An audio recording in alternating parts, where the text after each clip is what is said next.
త్వరలోనే ఏపీలోనూ మహిళలకు ఉచిత బస్సు ప్రయాణం. దీనిపై ఈరోజు క్లారిటీ వచ్చే అవకాశం. ఈరోజు రవాణా శాఖపై సీఎం చంద్రబాబు సమీక్ష.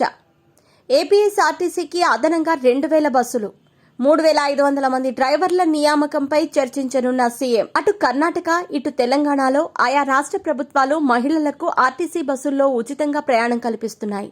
ఇక ఎన్నికల్లో హామీ మేరకు ఆంధ్రప్రదేశ్లోని కూటమి సర్కార్ కూడా కసరత్తు చేస్తోంది. త్వరలోనే ఏపీలోనూ మహిళలకు ఉచిత ప్రయాణం అందుబాటులోకి వచ్చే అవకాశాలు కనిపిస్తున్నాయి. అయితే దీనిపై ఈరోజు క్లారిటీ వచ్చే అవకాశం కనిపిస్తోంది. ఎందుకంటే ఈరోజు రవాణా శాఖపై సమీక్షా సమావేశం నిర్వహించనున్నారు ముఖ్యమంత్రి నారా చంద్రబాబు నాయుడు. అదనంగా 2000 బస్సులు, 3500 మంది డ్రైవర్ల నియామకంపై చర్చించనున్నారు.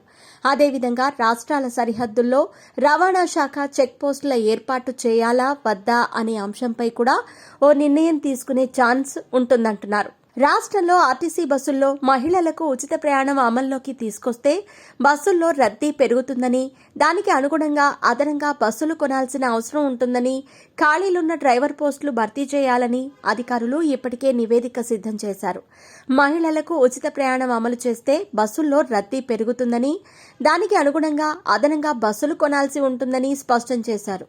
ప్రస్తుతం రాష్ట్రంలో 10,000 ఆర్టీసీ బస్సులు అందుబాటులో ఉండగా వాటిలో సొంత బస్సులు 8,220 కాగా మిగతావి అద్దె బస్సులు.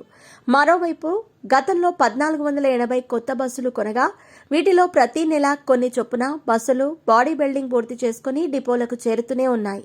ఇక మహిళలకు ఉచిత ప్రయాణం అమలు చేస్తే మహిళా ప్రయాణికుల సంఖ్య గణనీయంగా పెరిగిపోతుందని, అదనంగా కనీసం 2,000 కొత్త బస్సులు అవసరమని అధికారులు అంచనాకు వచ్చారు. మరోవైపు ఈ స్కీమ్తో ఆర్టీసీకి నెలకు 250 నుండి 260 కోట్ల వరకు ఆదాయం కోల్పోవాల్సిన పరిస్థితి వస్తుంది. ఈ మొత్తాన్ని ప్రభుత్వం ప్రతి నెలా సర్దుబాటు చేయాల్సి ఉంటుంది. ప్రస్తుతం ఆర్టీసీకి ప్రతి నెలా వచ్చే రాబడిలో 25% అంటే దాదాపు 125 కోట్లు ప్రభుత్వం తీసుకుంటుంది.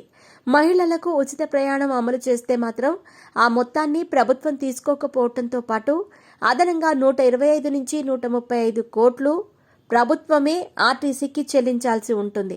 అయితే రవాణా శాఖపై సీఎం చంద్రబాబు సమీక్షలో దీనిపై క్లారిటీ వస్తుందని భావిస్తున్నారు. నేటి సమీక్షలో మహిళలకు ఉచిత ప్రయాణంపై సీఎం చంద్రబాబు దిశానిర్దేశం చేస్తారని తెలుస్తోంది. వివిధ శాఖలపై సీఎం చంద్రబాబు సమీక్షా సమావేశాలు నిర్వహించనున్నారు. హోంశాఖ, రవాణా, యువజన సర్వీసుల శాఖలపై కూడా సీఎం చంద్రబాబు సమీక్షలు చేయనున్నారు. ఏపీలోని శాంతి భద్రతలు, మహిళల రక్షణపై చర్చ, ఆసుపత్రుల్లో గొడవలు జరగకుండా తీసుకోవాల్సిన ప్రత్యేక భద్రతపై సమీక్ష, అలాగే గంజాయి నివారణ, నియంత్రణకు తీసుకోవాల్సిన చర్యలపై ప్రత్యేక ప్రస్తావన తీసుకురానున్నారు. ఇంకా అదేవిధంగా AP anti narcotic task force APANTF బలోపేతంపై చర్చించనున్నారు. ఇసుక పాలసీ అమలుపై సమీక్షించనున్నారు. ఇసుక లభ్యత, ఇసుక రవాణా ఛార్జీల నియంత్రణపై కూడా చర్చించబోతున్నట్టుగా తెలుస్తోంది.